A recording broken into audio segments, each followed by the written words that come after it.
But that lady, that new press secretary, she's that video, dude. She's a gangster. And you know why they're prepared? Because they're trying to play gotcha. Yep. So she played gotcha with them.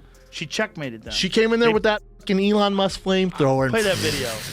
They have mocked him, they have shamed him, they have lied about him consistently on their show. And it was a joy to watch them on November the 6th when they realized that tens of millions of Americans do not listen to the lies that they have spewed. These women are completely out of touch with reality. And you're right, ABC should wake up. The women of The View have locked onto White House Press Secretary Karoline Leavitt, unloading on her for doing the unthinkable, standing firm and refusing to cave to their usual political meltdowns. Their barrage was so unhinged that podcast heavyweight and cultural lightning rod Joe Rogan jumped into the fray, torching the daytime divas with zero hesitation. In his latest episode, Rogan ripped into The View for their over-the-top theatrics, calling them out as a crew of out-of-touch, virtue-signaling frauds. If raw, no BS commentary is your thing, make sure to hit that subscribe button and ring the bell. You won't want to miss these blazing takedowns. But that lady, that new press secretary, she's a gangster. That video, dude. She's a gangster. Have you seen that video? You've never Jamie? seen someone more prepared for a question in your life, Jamie. Have you seen that? Yeah, You know what I'm talking about? Small point on that. Not the big point, but small point. She was so prepared for Yes. That's what I'm saying. Well, she's supposed to be prepared. That's why I Jamie. said you've never seen someone You know more why? prepared. For that, They're for that prepared. specific question. Joe Rogan opened the floodgates by applauding Karoline Leavitt for holding her own and expertly handling every curveball the legacy media threw her way. He echoed what countless Americans are already thinking. Leavitt is sharp as a tack, confident, and crystal clear in her delivery.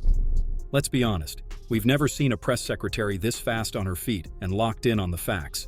Compare that to Karine Jean-Pierre under President Biden, who turned every press briefing into a slow-motion train wreck, stumbling through answers, clinging to her binder, and delivering little more than scripted fluff. That's why Leavitt feels like a gust of fresh air, poised, precise, and unafraid. But naturally, The View sees things differently. To them, a conservative woman with backbone and brains isn't something to respect, it's something to ridicule, because apparently a woman thinking for herself is still too much for them to handle. I would like this young lady this is her first job, I would like her to do a little homework. Because she said something yesterday that really pissed me off. And that was, she said, there will be no wokeness here. Oh, yeah. Let me explain something to you, because without that wokeness, you might not have that job. She's probably been put in there because, according to Donald Trump, she's a 10. You know that's what it is. Karoline's so-called crime? Daring to stare down the hosts of The View and flatly refuse to play along with their woke circus. That one bold moment landed like a punch straight to the chest of the progressive echo chamber. They didn't see it coming, not from a young, razor-sharp conservative woman who wouldn't apologize for speaking plain truth. But Karoline didn't back down. She stood tall, called out the double standards, and peeled back the curtain on their groupthink theatrics. And here's the kicker, she was absolutely right. Even liberals like Bill Maher, no fan of Trump by any stretch, have taken shots at The View for going off the rails. Maher has slammed the show for descending into a pit of empty outrage and identity politics theater. Someone must tell the usual suspects on the far left that the saying is, when you're in a hole, stop digging. You just lost a crazy contest to an actual crazy person. What a shocker that the people who see everything through the lens of race and see their election loss as a result of racism and sexism. Yes, if only we weren't so irredeemably unenlightened, we would have elected a black president by now. Oh, what, we did? When the far left starts losing Bill Maher, it might be time for some serious self-reflection. Karoline Leavitt didn't just suggest they look in the mirror. She held it up high and made them confront the absurdity staring back. At first, she didn't even dignify The View's attacks with a response. She had bigger priorities than entertaining a crew of daytime drama queens, but the jabs kept coming. They mocked her credentials, dismissed her experience, and sneered that she only got the job because she was a 10. That was the breaking point. Karoline had kept quiet long enough, and when she responded, she did it with deadly precision, calm, confident, and completely unapologetic. These weren't aimless retorts. They were laser-focused takedowns that expose the hypocrisy of women who preach empowerment, so long as you agree with them. You do know that you're walking into hostile territory, right? Certainly do. And look, I think I'm well prepared for that. And I'm incredibly honored that President Trump has instilled confidence in me to speak on his behalf behind the White House podium. It's been an honor to have a front row seat to the greatest political comeback in history. And as you mentioned in your monologue, Sean, President Trump is putting together a brilliant cabinet of fantastic America First fighters, from Elon Musk and Vivek Ramaswamy, who are going to cut the waste out of our federal bureaucracy, to Susie Wiles, who is going to serve as the first female chief of staff in history. Take that, Mark Cuban, to Tom Homan. No one better to secure the border than him. Karoline's words cut clean through the smug facade of The View, razor sharp, unfiltered, and impossible to ignore. They knew she had bite, but they weren't ready for the flamethrower she brought to the table. Her response wasn't just fearless. It was fierce, eloquent, and executed with surgical precision. The takedown hit so hard it sent the entire panel spinning. Still, Whoopi wasn't about to go quietly. Always hungry for the spotlight, she fired back with her usual arsenal of emotional swings and tired talking points, trying desperately to claw back control. But it was too late. Karoline had already laid bare the shaky foundation of a show that pretends to be strong, until a conservative woman with real grit dares to speak her mind. And now to hear you talk about it, and to hear anybody talk about the wokeness was put in place for a reason. Please stop using that phrase and talking about, because you don't understand what you're saying. You're saying about yourself that, you know, hey, that's a terrible thing to be. It's not a terrible thing to be. That's why we fought. Sometimes just hearing Whoopi talk makes my stomach turn. Sure, she was once a celebrated actress with a few solid films under her belt, but beyond Hollywood, what real impact has she had on uplifting or empowering Black women in America? Any major contributions? Any game-changing programs or advocacy work? If so, feel free to drop them in the comments, because I've come up empty.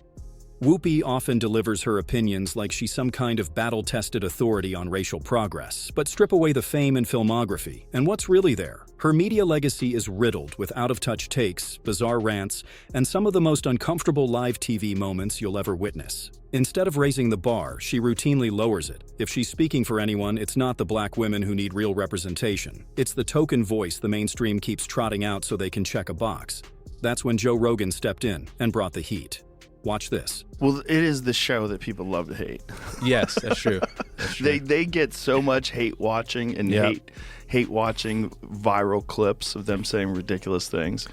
I mean, it is a rabies-infested hen house. Joe Rogan didn't just clap back. He turned the table, flipped it, and walked off. And honestly, it was long overdue. He went full throttle, and every shot landed.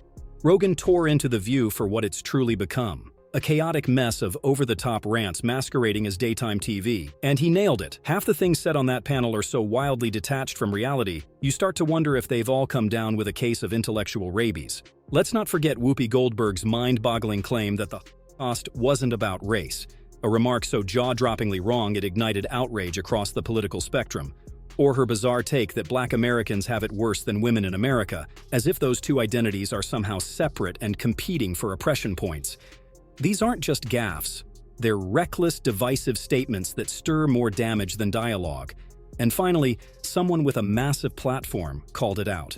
Joy Behar tried to jump in and rescue her co-host, but not even she could survive the firestorm Rogan unleashed. So Joy Behar went after Joe Rogan on The View, and he fired back spectacularly. You're worried about losing your job, and you're worried about podcasts taking over, and who's the source of news, and we said Donald Trump was Hitler, but half the country disagreed with us, and he won, and this is and Joe Rogan believes in dragons. And you know why they're prepared? Because they're trying to play gotcha. Yep. So she played gotcha with them. She checkmated them. She came in there with that fucking Elon Musk flamethrower. Play that video.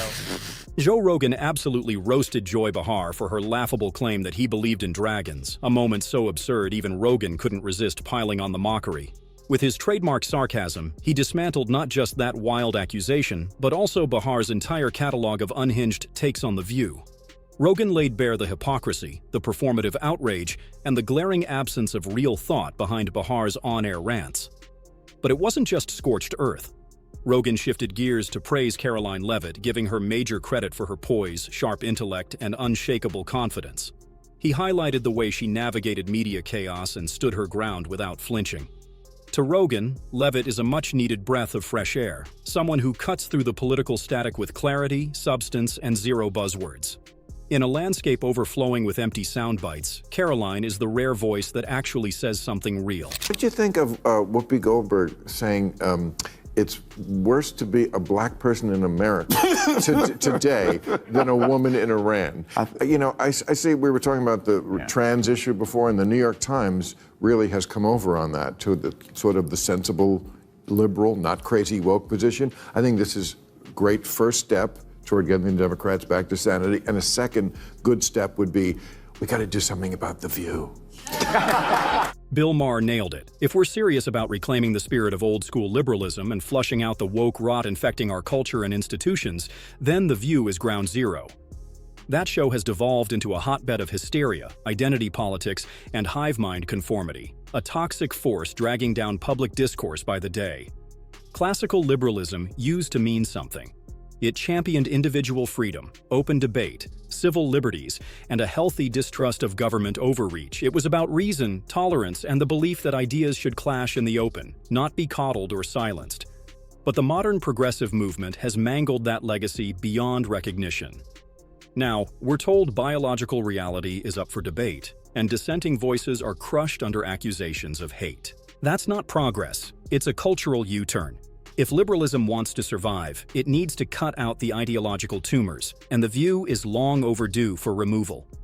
In a media jungle full of noise, Karoline Leavitt stands out, bold, clear, and unafraid to challenge the narrative. Joe Rogan's blistering defense of her and takedown of The View captured what so many Americans are feeling: enough is enough. From applauding Karoline's razor-sharp intellect to dismantling the ridiculous commentary of Joy Behar and Whoopi Goldberg, Rogan said what others are too scared to. If we want real dialogue and actual progress, we need to stop elevating the nonsense and start celebrating the voices that cut through it. Karoline just put on a masterclass, and that wraps up today's video. If you got value from it, smash the like button and subscribe to the channel. Thanks for watching, and I'll catch you next time.